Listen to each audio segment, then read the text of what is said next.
Welcome to today's session, Matrix Integrated Solutions Education Webinar Series. Today's episode 11, and we're going to discuss why backing up stage 100 is not necessarily an overly comprehensive recovery plan, or what might be called a continuity plan. So we're just going to talk about some high-level points about what your plan may be or what you're doing today, and maybe food for thought on how to make sure it's better and you're ready for something to happen that you're not expecting, and how fast you can get back up. So our agenda today is to talk about backups definitely do remain to be a very important piece of the puzzle. We're going to talk about the access to the back door and how you can make sure that you're keeping people out that need to be out, and kind of, how comfortable do you feel with your security. We're going to talk about natural disasters, and they definitely happen, and they can be simple as well. We're going to talk about hosting as maybe kind of an assurance that you're ready with a true continuity plan. And then we're going to talk kind of the questions that you need to ask yourself before building a plan, and just some high-level notes on that. We definitely do not at Matrix pretend like we are experts in this arena. We definitely have partners that can help make sure that the plan is there. There's definitely your own IT people that will make sure that the plan is in place. I guess the main takeaway is to have a plan and to really understand where your vulnerabilities are. So with that being said, backups definitely remain to be very important to stage 100. They're critical, and they are a must-have. And I guess the question that you have to ask yourself is the backup good? Is it been tested? Have we gone through a scenario where the server goes down and we need to bring that backup back into play, and does it happen without a hitch? I think the question that or a real life example that we had was about a client a couple years ago that was infected by a ransomware. They had Carbonite as their backup source. Carbonite is a service you can purchase online. They do backups and take that backup to the cloud. They were doing incremental backups. They felt like that was good for them, so they were doing a full backup on Mondays and doing incremental throughout the week, and then a full backup. I want to say the backups are on Sunday nights to kind of keep the bandwidth to a minimum. What they found out was when they went to pull the backup, they had never tested the full backup, so they did not have that, and then they were stuck piecing back together from the best full backup that they had, which was 3 weeks prior, and working through the incremental changes, and that was a real bear for them to get back up and running in a quick sense. So testing them, and at least maybe once a year, if you can do it more, the better. But testing that your backup is a solid backup before you have to use it would be a key portion to making sure your continuity plan is in place. One thing that we can tell you is they call it the crown jewel in the hacker world, but can the database be found, right? If I mean, that's not easy to hide. Obviously, you're not going to hide the database, but if a hacker gets into the database or into the system and does find the database, they see dollar signs, and they see a way to disrupt your business and get there. So any database, and we'll talk about, we're kind of focusing on Sage 100 today, but when we really talk about this, we're talking about any database that is business critical. There might be databases that you have outside of Sage 100 that are key to your business and its longevity. So you want to make sure that you have those backed up as well, and kind of the same continuity plan for mission critical solutions or documents. You know, those could be spreadsheets and other things as well. Definitely backups are not a continuity plan. We'll talk more about continuity or business disaster recovery plan might be the other term acronym. But you know, it's not having a backup of Sage 100 is not the only plan that you need to think of nowadays, and to be ready for something to happen to us. So when we talk about access, I mean, there's a couple again real life stories that we heard of or that we've been through that you may have had other people gone through, and hopefully you haven't. But the first is, you know, are you secure from the outside? You know, are you having good cybersecurity solutions in place, firewalls in place? You know, making it so people can't get to your box. A good example of my previous company that I was with, we had a bank of servers that we maintained for some people that ran their solution in the cloud. It was a cloud solution where it's still hardware maintained by us, and the solution was still had a true hardware component. And we found a couple things that made us rethink how we were doing that. But one of them was we noticed the box degradation dropped significantly, meaning, you know, something was chewing up the processing speed on the box. And what we found was a hacker was trying to hack into our SQL database as an administrator, and just putting a bot out there and pinging the login, you know, 50 times in a second, and trying passwords to see if they could find any kind of usable password to get into the database. Certainly we shut that box off. We kind of stopped the connection, found, you know, a solution to make sure that we kind of secured up that hole so it couldn't happen again. But we did notice as we turned the box back on, you know, a couple hours later, again, they were able to get through and try that again and continue to repeat it until we found, you know, the hole that they were coming through. But you know, making sure that your access to your critical files is secure is a key portion of the puzzle, and making sure that no one can get through the back door, because they might be using that backdoor to use your PC for a distribution site for malware as well. That's the other thing that they're possibly trying to do, let alone trying to find a point to cripple you to ask for a ransom for that case. The other one that we've seen is old employees have access, and you know, either they maliciously take user IDs and passwords to cause problems after the fact because they're disgruntled, or they're maybe even just never cut off and they have an RDP session login, and they are using that to get into the server or to an RDP session, maybe for nothing more than to get old files, or maybe they're not trying to be malicious, but they're still having access, and that causes a hole that could cause something you know, negative in the case. So making sure that those passwords and users are stripped away, and if they are disgruntled, you know, you may want to go through a username access and password reconfig, depending on how big your organization is, but certainly a place to watch out for. Ransomware definitely spreads quickly.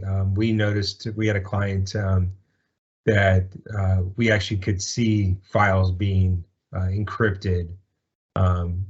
It was just literally going file by file. I mean, it happens really fast, and you could just see it spawning through the server as that malware is hitting. So the more you can make sure that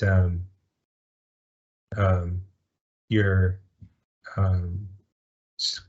secured by good cybersecurity to keep malware out, obviously is the the mission that we're all a part of, or trying to hold true to heart.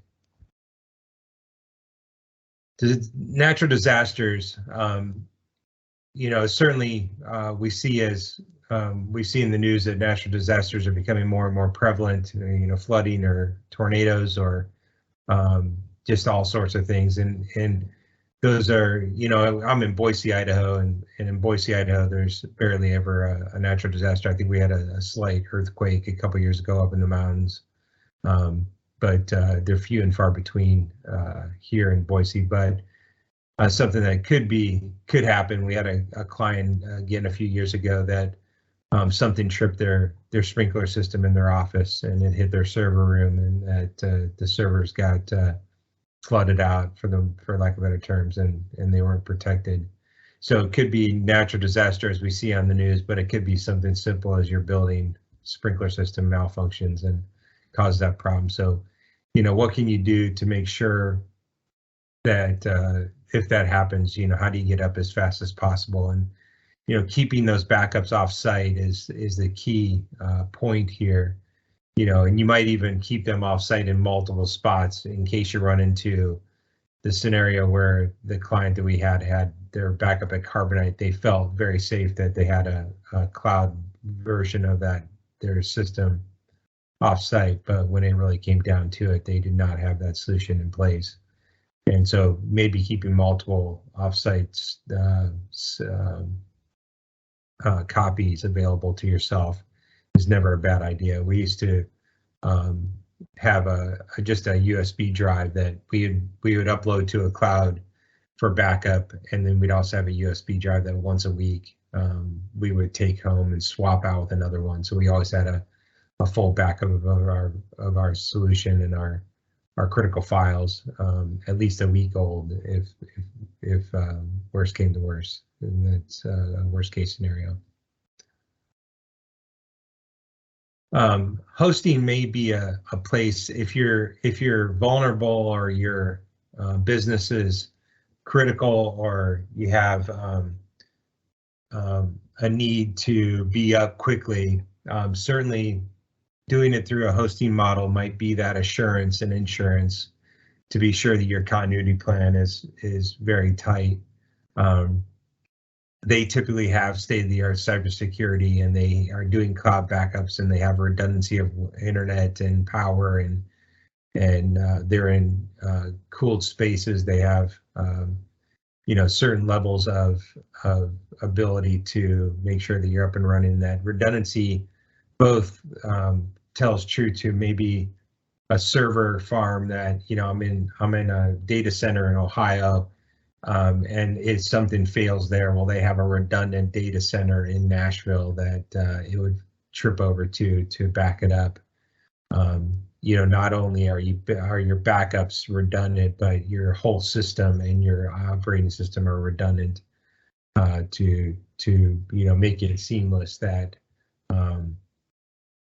if something were to happen, that we'd make sure that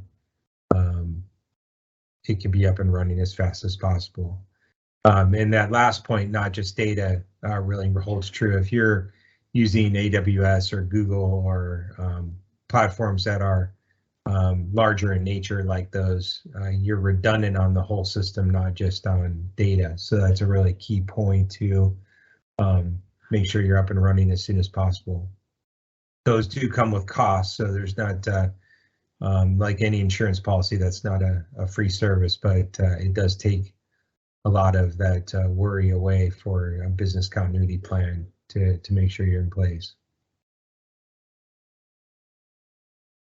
So we're down to the questions that we should ask ourselves in building a plan for stage 100 is again our focus for today, but I think the plan goes beyond stage 100 and really talks about where you're heading from a business disaster recovery plan, continuity plan, whatever you want to call it, to make sure that you're ready for something negative to happen if it ever does, and hopefully it doesn't. But the first question is, what version of stage 100 are you on? That's we've had some scenarios where we have a great backup of the data, but the backup is in a version that is prior to the newest version. And so by not having a copy of the install files for the version you're on causes an upgrade, and that just causes a delay in getting that system back up and running as fast as possible. So, what version are you on, and what is the accessibility to that version to be reinstalled is really the key question here. So you want to make sure that you both have a copy of the application, whether that's from the server or the install files, or something that would make sure you're on par there. What other solutions are business critical, and do they need to be backed up? So, simple things like email. If you're using Exchange on premise still, or is it cloud? That'd be a question that you ask yourself. But what are those other mission critical business applications that you utilize? And again, are you both are you backing up or capturing the version and the data, and making sure that they're backed up, so again you can get up as quickly as possible for that disaster or problem to happen. How frequently are the backups for Sage 100? Again, I think this really comes down to how fast do you need to be back up and running. If a weekly backup is good enough and you can rebuild your week from that backup pretty easily or quickly, weeklies may be fine. Maybe it's weekly with incremental database backups that you can reinstall and restore daily for those incremental snapshots. But the question really is, how quickly do you need to be back up, and how hard is it to rebuild from that demarc point if you needed to rebuild? So many people are doing in our group are doing weekly backups with incrementals, so that they can rebuild over a week's span of time, and that seems to be fairly reasonable. But depends on the size and complexity of your business is definitely a key portion of that question. Is your Sage ERP hosted in the cloud, on-premise, or hybrid environment? And let's define those. One is are you running Sage in a hosted cloud? Whether that be Summit or go to my ERP, on a server in Amazon Web Services. Is it on a Google server in the Google Cloud or Microsoft Azure? So those are all viable sources for you to utilize. Whether they be packaged by a provider or you're doing it just on your own on those services. But if you have it in the cloud and you're hosted, that doesn't guarantee that there's a really strong redundancy and continuity plan. So you want to make sure the service provider is showing you their SLA and what they have to offer for redundancy and backups and things of that nature. So you want to be that definitely adds an assurance, but you don't want to believe that just because you're in the cloud you have that continuity plan in place. You want to definitely check into what they offer. Is it on premise, meaning you have a server in-house, it's in your four walls, and you are maintaining that server on your own? If that's the case, you definitely have to look at that plan. What happens if that server goes down? Again, it could be something as simple as the battery going dead and the hard drive failing, or do you have multiple hot swap hard drives? Do you have the backups? Do you have the solutions that would run those backups? So how are you running things, and the mission critical solutions, where are they? Are they on the cloud or on premise? Because you might be in a hybrid mode where some things are cloud based. If you're running things like Sage Inventory Advisor, that's a solution that comes in and grabs data from Sage and brings it to the cloud, and it's really a cloud-based solution. So, you're not as mission critical as it might be to the business. You're not overly concerned about that piece because it is cloud-based and hybrid. Avalara Avatax would be another one that's a hybrid model cloud solution that you wouldn't need to overly worry about. But if Sage 100 is on premise on your server and connecting to those solutions, going up to the cloud, you definitely need to worry about your portion, which is the Sage 100 side of things on your server. So you might be in those three different environments, and you could, in a sense, be in a hosted environment with a hybrid solution to pure cloud solutions like Avatax and Sage Inventory Advisor, and that would maybe cover you depending on the solution provider that you have for your cloud hosted platform.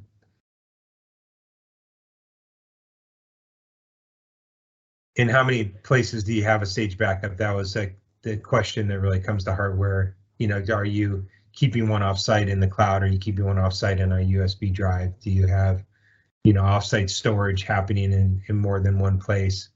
You know, if you're in a building and the building collapses, you know, God forbid, you know, if it's just on the first floor versus the 7th floor may not help you. So you want to make sure that it's offsite and far away from the servers that it needs to be on, to make sure that it's not part of that natural disaster that could happen. Make sure it's off in a secure place. And this is, I think, I think it's the last question, and I'll treat it as it is the question really comes down to how fast do you need to be up and running. In an example that we had in my previous company, we had a company that was distributing milk as a dairy, and they got hit by ransomware, and they were lucky that part of their solution was in an application that ran untethered, so they could still deliver milk and create invoices and do what they needed to do operationally, even though their server was completely down. And it certainly caused a tremendous amount of disruption. It caused a $20,000 ransomware bill. It cost another probably $15,000 in IT support, and that was fairly light. I think the original ransomware request came in for $250,000, and by waiting them out a little bit and not feeling overly urgent, they were able to kind of back that down. But it took a lot of conversation and a lot of you know, question of whether we could bring it back up without paying that ransom. And you know, so depending on how critical the business application is, how fast do you need to get it up and running? If you've got a good continuity plan, you know, probably the best plan is if you're in a hosted environment like a Google or an Amazon or Azure, they've got that redundancy in place. You know, you are typically almost instantly up. I mean, an instant meaning, you know, maybe a couple hours you'd be up and running and in place, or shorter. If you're working on hardware that's in your building, you might be waiting for a server to come in. You might be looking for a part. You might be searching for that backup, and those things cost time and energy. So depending on how fast you need to be up is definitely critical to your plan to discuss, you know, how we make sure that happens and the cost that goes along with that assurance and insurance that we can be up and running as fast as we desire. So with that being said, again, I'm going to open up the mics for questions, but certainly if you have questions, call us at 330-777-0650. You can email me, Jeremy Russell, at jeremy.russell@matrixintegrated.com. Certainly any one of us at Matrix would be able to help you kind of put some thoughts together and get you to the right resource. Again, we're not the expert in this arena. We thought we'd share some of our stories and real life examples and some high level points to get the juices flowing and really understand maybe that reflection on yourself of whether you have a plan in place and really answer those questions